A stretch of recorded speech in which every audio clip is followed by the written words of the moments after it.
আমাৰ মিটিংটো ভালে ভালে হৈ গ'ল। কেণ্ডিডেট ডিক্লেৰেশ্যনৰ কাৰণে আৰু অলপ সময় ল'ব লগা হৈছে। হ'ব কেণ্ডিডেটটো আজিৰ ভিতৰত হ'ব লাগে, ৰাতিৰ ভিতৰত হ'ব লাগে। যদি হয় আপোনালোকে গম পাব, চিন্তা নাই। নাই নাই নাই এনেকুৱা মানাছ বা কিবা বুলি স্পেচিফিক মই নক'ম। অন্ততে আহিব লাগে, নতুন মুখ আহিব লাগে। মানাছ বুলি নহয়, গোটেই সমষ্টিটো মই চাই আছোঁ। আমি PMB আলোচনা কৰিছে আৰু অলপ কনচালটেশ্যনৰ অলপ বাকী আছে, সেইকাৰণে 1-2 ঘণ্টা লেট হ'ব পাৰে।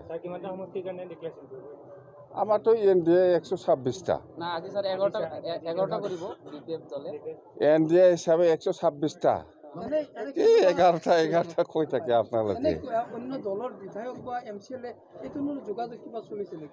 অন্য দলৰ কোনোবা MCLA বা কোনোবা কৰ্মী বিধায়ক এইটোতো যোগাযোগ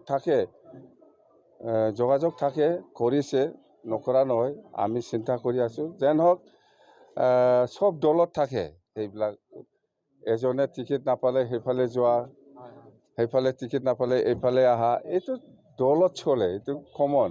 এইটো লৈ আমাৰ BPF দলে কিবা নষ্ট হ'ব সেইটো নহয়, বা কোনোবা দলে নষ্ট হ'ব সেইটো নহয়। মই কৈছোঁ আমাৰ BPF 15টা সমষ্টিত NDA হিচাপে দিছপুৰত পঠাব লাগে। ইয়াৰ কাৰণে আমি পূৰা যোজা চলাই আছে আৰু পূৰা ৰেডি। আমাৰ কমিটমেণ্ট 15টা সমষ্টি আমি দিছপুৰত দিম।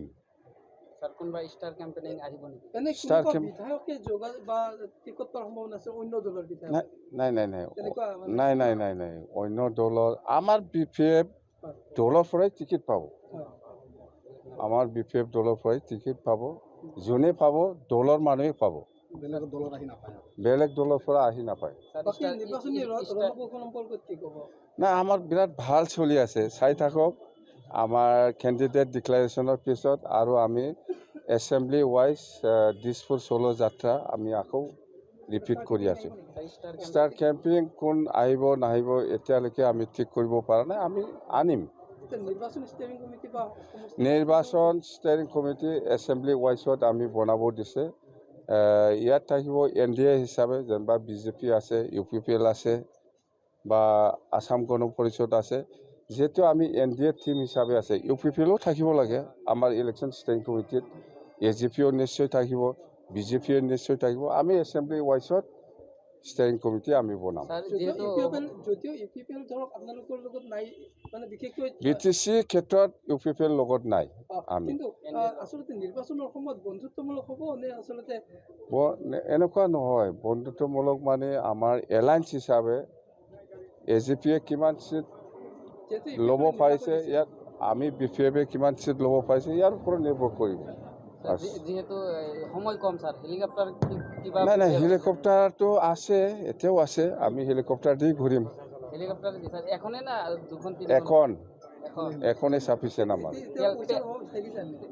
পইচাটো অভাৱ মানে এতিয়াতো আমি যিহেতু চৰকাৰ আছে, চবে মানে আমাক সহায় কৰিব বিচাৰি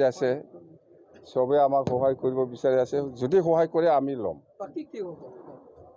বাকী 26ত কি? 26ত দিছপুৰত চৰকাৰ বনাব লাগে আমি NDA হিচাপে। সেইটোৱেই মন্ত্ৰীটো এইটো পিছৰ কথা, এতিয়া আছে। ঠিক আছে।